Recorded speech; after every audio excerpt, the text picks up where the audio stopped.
बात सुनाए। हे भगवान, तुम ही बताओ इस समस्या का कोई अच्छा सा समाधान।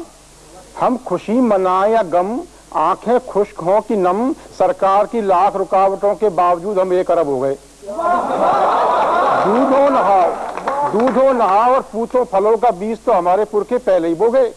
ये तो बुजुर्गों का आशीर्वाद फला है, वरना 1 अरब होने में हमारी कौन सी कला है। ये परिवार कल्याण विभाग तो फालतू में ही रोता है। ये परिवार कल्याण विभाग तो फालतू में ही रोता है। अरे मुद्दे लाख बुरा चाहे तो क्या होता है, वही होता है जो मंजूर खुदा होता है। तो इस प्रकार खुदा की मेहरबानी से हम बढ़ते रहे रात दिन, और मन में पूरा था विश्वास हम होंगे कामयाब एक दिन।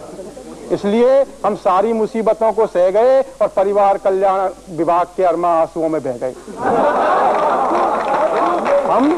हम हिंदुस्तानियों को भला किसका डर है? हम हिंदुस्तानियों को भला किसका डर है? इस मामले में इंसान, इस मामले में हमारा इतिहास बड़ा गौरवशाली रहा है। इतिहास का कोई भी पन्ना शूरवीरों से खाली नहीं रहा है।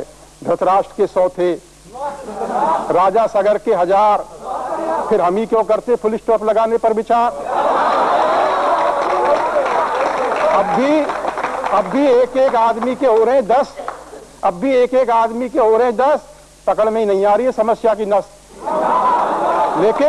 लेकिन ये तो हमको रोकते हैं, आम आदमी को। लेकिन ये तो हमको रोकते हैं, हमको ही टोकते हैं। लेकिन हम हिंदुस्तानी बाधाओं में कभी नहीं रुके, तूफानों में कभी नहीं झुके, और सदा आगे बढ़ते रहे सीना ताने। आखिर 1 अरब होके ही माने,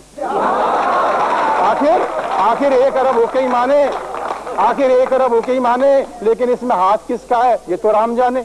दूसरे का बोझा उठाए, धरती का बोझ बनने की बजाय एक दूसरे का बोझा उठाए, और 1 अरब की ताकत से पूरी दुनिया को झुका कर बताए। 1 अरब की ताकत से पूरी दुनिया को झुका कर बताए, ताकि पूरी दुनिया में गूंज उठे ये नारा, सारे जहां से अच्छा हिंदुस्तान हमारा, सारे जहां से अच्छा हिंदुस्तान हमारा।